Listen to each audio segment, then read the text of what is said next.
Hi guys, Luke here and welcome to another FIFA 21 squad builder video. It is Saturday evening and we continue to wait for the full database. We continue to wait for any news regarding the demo coming out. It's absolutely crazy. Why can't EA just give us the full database so we can build some cool squads?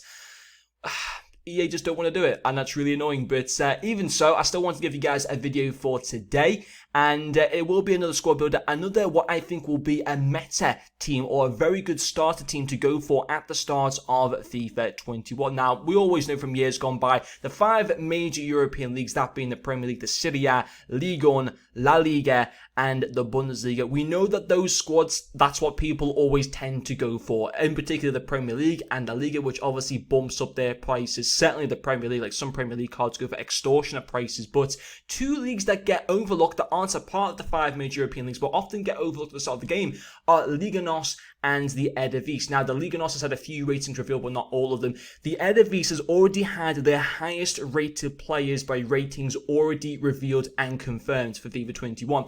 And that's what we're going to base this team on today. There's a few very, very tasty players here that are going to be very usable at the start of the game. Certainly in the attack. Like, some of their attacking players options are genuinely quality. Not so much in the 2 centre-back positions and some of the box-to-box midfield players, but on the whole, it forms a very good team that will cost around 50,000 coins, give or take a few thousand, either being less or a little bit more than that. But yeah, let's get straight into the team. So in the goalkeeper position, let's just get this position over because it literally doesn't matter. I've said it before, people who watch my channel, you know my opinions on goalkeepers. You don't need to go with Onana. I don't think he'll be crazy expensive anyway, and he's got some good stats on paper, but this guy, Bissot, he's fine to go with. You know, he's still got 82 dive, and he's still got 79 reflexes, which is still pretty good. 79 rating. Of course, you should always have a basic chem stat applied to a goalkeeper because it gives them by far the best boosts to them all round. He has got 67 kicking, that's fine. How often do you use kicking anyway? Like, it's such a irrelevant stat in my personal opinion. You should always use the throwing with their goalkeepers, unless it's like the 90th minute and you're in for champions and you just want to boost it up the pitch. Only then you should use kicking. But yeah, Bissot there I think will do a quality job as a goalkeeper. He'll concede near post at times, and other times he'll make double saves. You know, we always know how broken goalkeepers are in this game, so just honestly go with Bissot, guys. It's absolutely fine.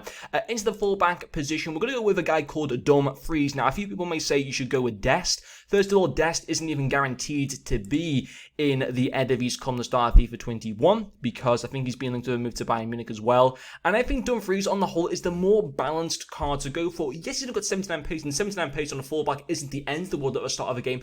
But 76 defending, good for a fullback. 89 physicality, absolutely superb. I think he might have the best physicality of any fullback in FIFA 21. I'm pretty certain of that, which is pretty cool to have. And he's got decent dribbling, not obviously the best, but not the end of the world at the same time. And I think he's got pretty good height as well. So he will be a good fullback to go for. He'll be reliable, he'll be solid, he'll do you a good job. So I think he is good to go for. Now, for me, maybe the slightly weakest part of the team, but not the end of the world, will be the 2 centre-backs. Now, of course, Daley Blind, now bear with me, guys. Yes, I know, 54 pace, but look at his other stats as well. 83 defending, that's good. 78 dribbling, again, he's going to be nice and composed. He'll have good ball control, he'll have good composure. That's good to have on a centre-back. It's a nice little asset to have to them. Got good passing as well. He's going to be able to play when he makes those tackles, he'll be able to make those passes at the defence, out of the danger area. 81 passing on a base card at the start of FIFA for a guy that's not in a major European league is a good sign. So I think Daley Blind, of course, being converted from a CDM to a centre-back for this FIFA. Yes, the pace, of course, isn't ideal. You could improve that with a chemistry style, you know, an anchor chem style or anything else that increases his pace. Don't get the shadow, of course, because the shadow will cost loads of coins at the start of the game. But, you know, something like an anchor will be relatively affordable and will certainly bump that pace up quite nicely. Now, for me, probably the worst player in this team, but would still be decent in terms of like the first, you know, few weeks of the game, will be an Argentine from Feyenoord called Sensei. Senese. I'm not going to try and pronounce his name any more than that. But yes, once again, not the best pace. Actually better than Daily Blind for his pace. But, 710 defending's decent. 74 physicality isn't the end of the world. 68 dribbling as well on the centre-back isn't actually the worst either. So he still has a few okay base stats. I'm interested to see how his stats are, of course, going to be for in-game and stuff like that. But on the whole, he's still a decent option to go over at the start of the game. Got good links available, of course, with being Argentine at the same time. And we'll get a strong link to this guy, of course, Tagliafico, at 84 rated. He'll be one of the 2 expensive players in this team. Now, I can't remember how much he went for at the start of the game last year. I think he might have been about 10, 15,000 coins. He'll be about 20,000 coins at the start of the game. I have no doubt about that. Of course, we're getting a rating upgrade on last year. But only 82 pace for an 84 rated card. It's not like out of this world.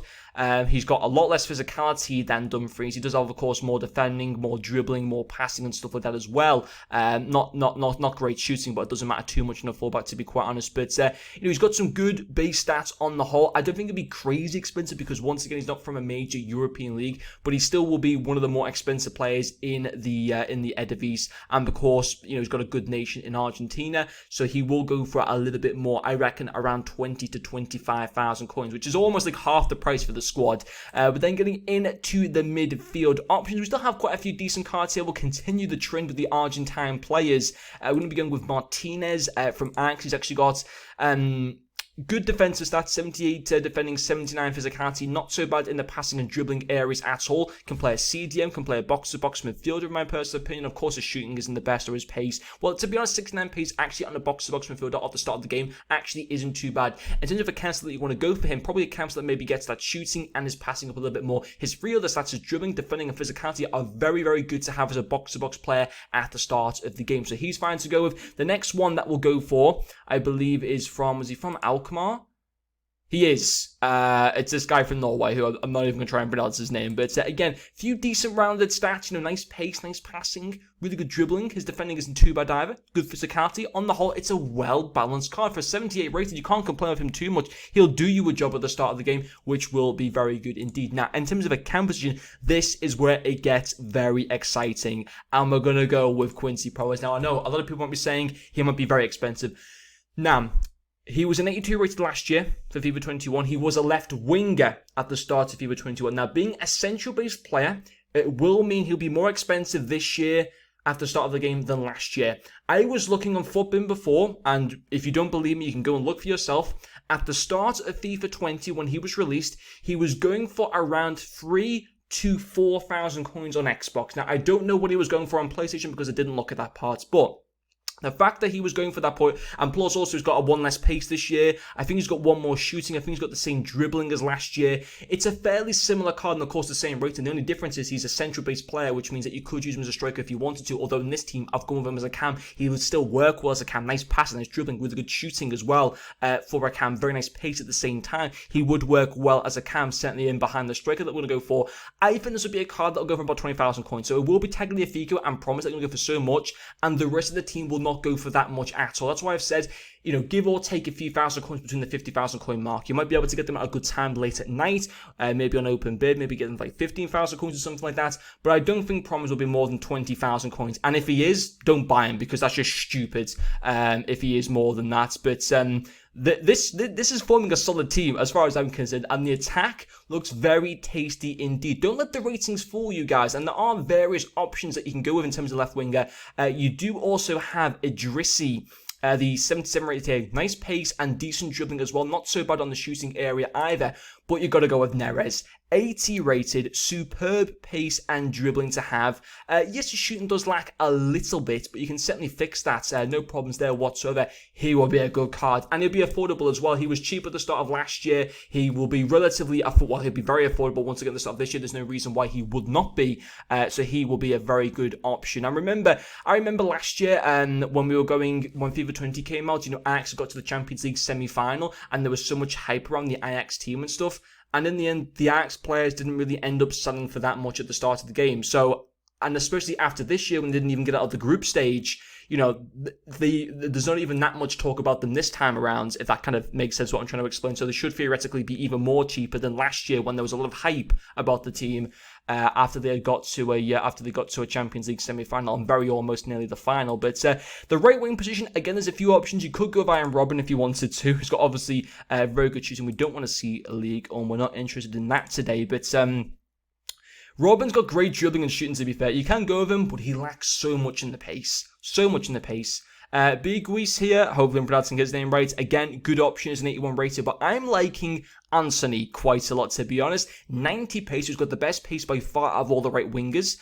He's got good dribbling as well, 84. Very similar to actually Neres in terms of some of his stats all round. Almost better than him, in fact, actually, certainly not too far off him at all. And that's why I'm going to go with him. He'll be fantastic. Having two really good, quick, pacey players in your attack on the left and right hand side is going to be fantastic. And with this guy up top, Malin from PSV, good dribbling, well, very good dribbling for a starter player. Nice shooting, very good pace. This forms, as far as I'm concerned, a very, very good team. And yes, it may be slightly more than 50,000 coins, but it's very affordable. 50,000 coins, 100,000 coins. It's very easy to be able to come by those amounts of coins at the start of any FIFA nowadays. So there's no reason why people shouldn't be able to afford this team at the start of the game. Yes, of course, maybe the two centre-backs are not the most ideal options in the world.